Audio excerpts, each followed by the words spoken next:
네, 오늘은 그리스도인의 책임의식이라는 제목으로 하나님의 은혜를 구하겠습니다. 성경을 우리가 살펴보게 되면은 책임이라는 이 말이 직접적으로 많이 나오지 않는 것을 알게 됩니다. 자, 우리말로 책임이라는 말로 검색을 해보니까 신약 성경에서는 책임이란 말이 전혀 나오지 않습니다. 그리고 구약 성경에는 한 15번 정도 나오는데요. 그 중에 주목할 만한 것이 한 두어 가지가 있었습니다. 민수기 11장 4절을 보니까 모세가 말합니다. 책임이 심히 중하여 나 혼자는 이 모든 백성을 감당할 수 없나이다. 이렇게 모세가 책임을 느끼는 부분이 나오고요.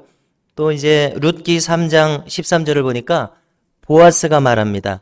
룻에게 말하기를 아침에 다른 친척이 기업 물을 자의 책임을 내게 이행하면 좋으려니와 만일 그가 그리하지 않으면 내가 기업 물을 자의 책임을 이행하리라. 이렇게 말합니다. 여러분, 이 책임이라고 하는 말을 들었을 때에 이 말은 우리에게 무겁게 다가옵니다. 그것은 인간의 본성이 무엇인가 책임지기를 싫어하는 것을 우리에게 알려줍니다. 왜냐하면 이 희생이라고 하는 것은 달갑게 감당하기 어려운 것이기 때문에 그렇습니다. 그래서 우리는 무책임하다는 비난을 감수하고서라도 인간의 본성은 어떻습니까? 어떤 것을 책임지기를 될 수 있으면 피하려고 하는 것을 경험하게 됩니다. 인류 최초의 인간은 아담입니다. 그런데 아담도 그렇게 했습니다. 우리가 창세기 3장을 보니까 아담과 하와가 어떻게 합니까? 선악을 알게 하는 나무의 열매 그들이 먹었습니다. 그리고 그들이 하나님의 낯을 피하여 숨었다고 기록합니다. 하나님께서 찾으십니다. 아담아, 내가 어디 있느냐? 아담을 찾으십니다. 아담이 피할 수가 없으니까 대답을 하죠. 제가 벗었으므로 두려워하여 숨었나이다. 이렇게 말합니다. 그러니까 하나님께서 누가 너로 하여금 그것을 알게 하였느냐 하시고서 내가 금했던 그 나무 열매를 네가 먹었느냐 물으십니다. 자, 이 질문을 당하였을 때 아담이 만일 책임의식을 가지고 있었다면은 예, 하나님 제가 먹었습니다. 이러면 깨끗하게 대답이 끝났을 것입니다. 그런데 어떻게 말했습니까? 아내가 주어서 아내가 그 열매를 줌으로 내가 먹었나이다. 자, 아내에게 책임을 회피했습니다. 자, 그런데 우리가 성경을 읽어보니까 그것이 다가 아니었습니다. 하나님이 주셔서 나와 함께 있게 하신 여자가 줌으로 내가 먹었나이다. 이렇게 말했던 것입니다. 어떻게 한 겁니까? 결국 이 책임을 하나님에게까지 돌린 것입니다. 여러분, 이 과정에 어찌되었든 자기가 이제 자기 입을 벌려서 먹었으니까 자신의 과실로 삼고 자신의 책임으로 돌리면 얼마나 이것이 깨끗했습니까? 그러나 그는 아내 탓을 했습니다. 자기의 책임을 완전히 회피한 것이죠. 그리고 급기야 하나님 탓까지 한 겁니다. 어쩌면 우리도 이렇게 아담을 닮아서 아담처럼 살아가는 것 아닌가 이런 생각을 하게 됩니다. 이렇게 아담은 끝까지 자신의 책임으로 돌리지 않았습니다. 이것이 바로 타락한 인간의 본성인 것을 알게 됩니다. 그들은 이제 신락원을 경험했습니다. 신락원이라고 하는 것은 무엇입니까? 책임지지 않는 사람들이 모인 곳이 신락원인 것을 알게 됩니다. 자, 그런데 오늘 본문에 주님을 보십시오. 비록 주님께서는 겟세마네 동산에서 극한의 고뇌 속에서 기도하셨지만 기도를 어떻게 마무리하셨습니까? 결국 제 뜻대로 마옵시고 아버지의 뜻대로 하옵소서. 이렇게 주님에게 당하여진 그 맡겨진 소명을 끝까지 이루신 것을 알 수 있습니다. 자, 주님에게 부여된 소명은 무엇이었습니까? 피 흘려서 자기의 생명을 버리심으로써 인류의 모든 죄를 단 한 번에 짊어지셔서 그것을 속량하시는 그 사명이 주님께 부여되어 있었습니다. 자, 만약에 주님께서 당한 그 사명을 회피하셨다고 가정해 보겠습니다. 그렇다면 인류의 속량은 어떻게 되는 것입니까? 하나님의 구원 사역이 도무지 성립할 수 없는 것을 우리가 알게 됩니다. 자, 아들의 생명을 내어주시는 외에 인간에 대해서 하나님께서 인간을 향한 이 사랑을 보여주실 더 좋은 방법, 더 좋은 방법이 무슨 방법이 있을까? 한번 생각해 보십시오. 그 외에 다른 방법이 잘 생각나지 않는 것을 경험합니다. 여러분들께서는 이 십자가 외에 인간을 구원하실 다른 방법이 혹시 있다면 그것은 어떤 방법이 있겠다는 것이 수월하게 떠오르십니까? 잘 그렇지 않을 것입니다. 인간을 구원할 다른 방법이 쉽게 떠오르지 않습니다. 오직 십자가만이 인간의 죄를 속량할 유일한 방법이라는 생각이 우리에게 더욱 확신 있게 다가오는 것을 경험합니다. 여러분, 그도 그럴 것이 이 십자가의 속량은 첫사람 아담이 타락했을 때 이미 창세기 처음부터 약속되고 있는 것을 우리가 읽을 수 있습니다. 우리가 창세기 3장 15절을 보니까 하나님께서 뱀에게 말씀하십니다. 여자의 후손은 내 머리를 상하게 할 것이요 너는 그의 발꿈치를 상하게 할 것이니라. 우리가 원시복음이라고 하는 이 구절에서 그리스도께서 뱀, 곧 사탄에게 해를 받으실 것을 여기서 말씀하고 있지 않습니까? 여러분, 우리가 그 후로 구약 성경을 이렇게 간단하게 살펴본다면 구약에는 희생제물이라고 하는 제사법이 있는데요. 그것은 예수님께서 십자가에서 죽으실 것을 예표하고 있지 않습니까? 그 의미를 담고 있지 않습니까? 모세는 예언합니다. 나와 같은 선지자 하나를 일으키실 것이라 이렇게 예언하고 있습니다. 다윗도 무수히 메시아에 대해서 예언하고 있죠. 그의 죽으심에 대해서도 다윗의 시편을 통해서 우리는 읽을 수가 있습니다. 이사야서를 비롯한 무수한 구약의 구절들을 통하여서 주님의 십자가의 사역은 예언되고 있었습니다. 메시아의 사역과 십자가의 대속을 구약 성경을 통해서 끊임없이 말씀해 온 것을 우리가 찾아볼 수 있습니다. 그러므로 십자가의 대속을 위해서 생명을 버리시는 일은 피하실 수 없는 메시아의 사명인 것을 알게 됩니다. 자, 주님께서는 요한복음 12장 24절에서 말씀하십니다. 한 알의 밀알이 되셔서 주님께서 말씀하신 것처럼 죽으심을 감당한 것을 알 수 있습니다. 한 알의 밀이 땅에 떨어져 죽지 아니하면 한 알 그대로 있고 죽으면 많은 열매를 맺느니라. 이 말씀대로 주님께서는 십자가를 지셨던 겁니다. 여러분, 이처럼 복음은 어떻게 성립합니까? 그리스도께서 책임지셨던 그 사역에 의해서 복음이 성립한 것을 알 수 있습니다. 자, 그야말로 복음은 무엇입니까? 내가 할 일을 내가 책임지고 타인에 대해서도 책임지는 바로 이 일에 의해서 복음이 성립했습니다. 그리스도께서 하신 사역이 바로 이 사역이었습니다.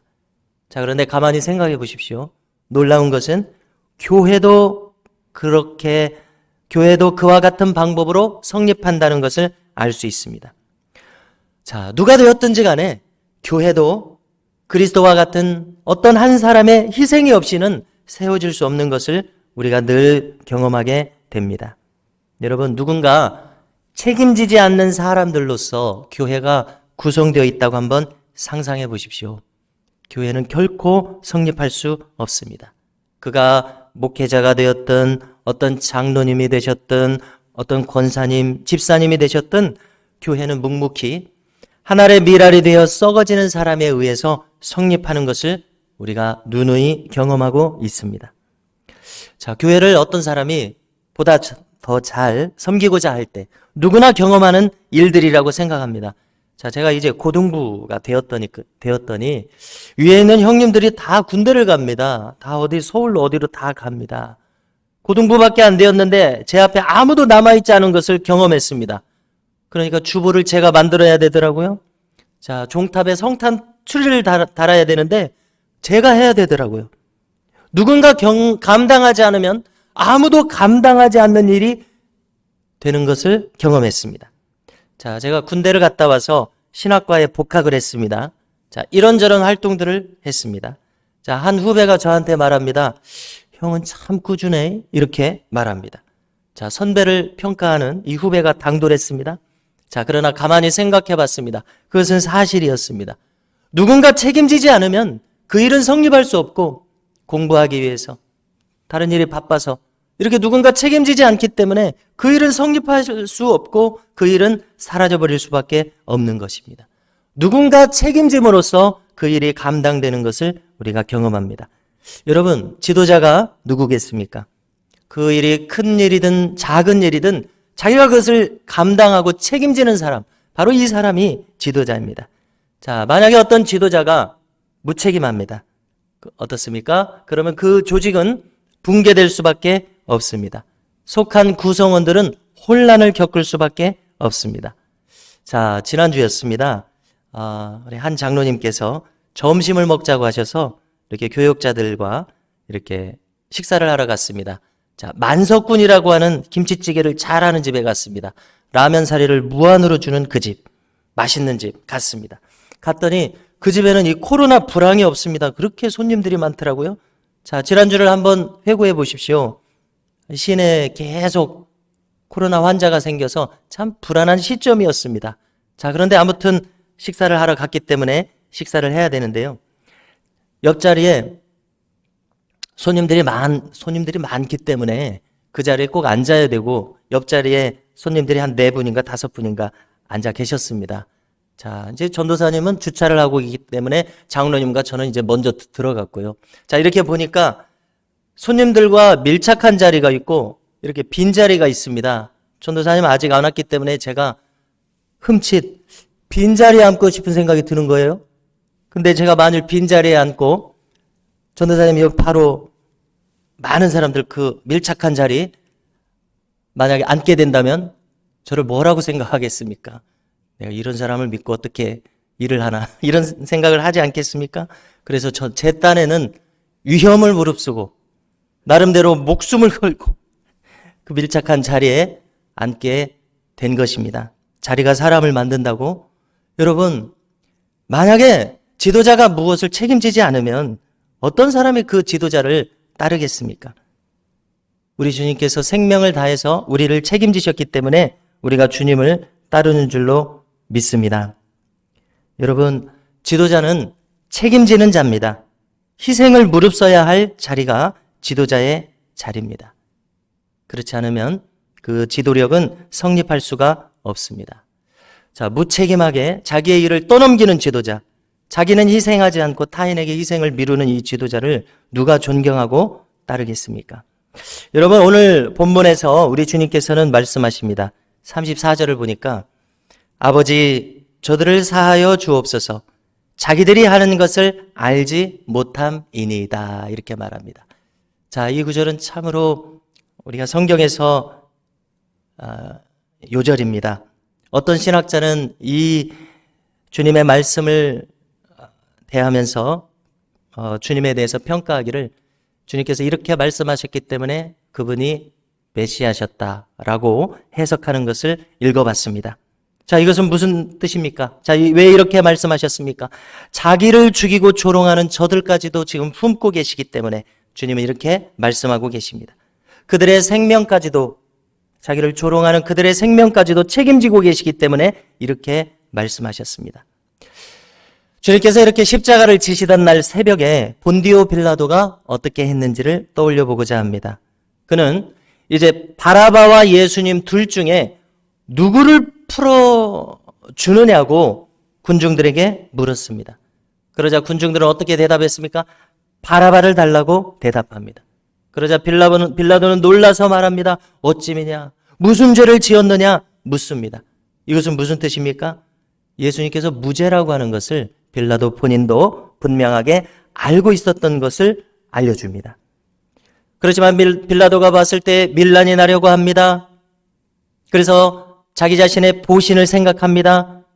군중들에게 굴복합니다. 물을 가져오라고 합니다. 그리고 손을 씻습니다. 그리고 뭐라고 말합니까? 이 사람의 피에 대하여 나는 무죄하니 너희가 당하라. 어떻게 합니까? 자기가 해결해야 할 책임을 군중들에게 돌리고 있습니다. 자기의 책임을 회피하고 있습니다. 어떻습니까, 여러분? 자신의 선택을 역사는 기억하지 못하겠지. 이런 생각까지 했는지는 모르겠지만 그냥 이렇게 조용히 지나가겠지. 이렇게 생각했을 것입니다. 그렇지만 그가 어두움 속에서 한 일을 오늘 우리가 천하 만민이 알게 되지 않습니까? 성도 여러분, 우리가 믿는 사람들로서 행하는 모든 것이 숨겨져 있다고 생각해서는 안 될 것입니다. 주님께서는 우리에게 물으실 것입니다. 너는 그때 무슨 선택을 했느냐고 물으실 것입니다. 교회를 위해서 무엇을 선택했는지, 성도를 위해서, 형제자매를 위해서 무엇을 선택했는지 우리 주님께서는 물으실 것입니다. 성도 여러분, 복음은 어떻게 성립했습니까? 교회는 어떻게 성립될 것입니까? 오직 우리 주님처럼 하늘의 미랄이 되어서 썩고 죽어지는 길을 택함으로 주변을 살리고 가정을 살리고 교회를 살리는 이 거룩한 길이 이루어지는 것을 다 함께 기억할 수 있기를 바랍니다. 주님께서 걸어가셨던 이 길, 하나님 나라를 이루는 이 길을 우리도 선택하고 걸어갈 수 있기를 간절히 소망합니다.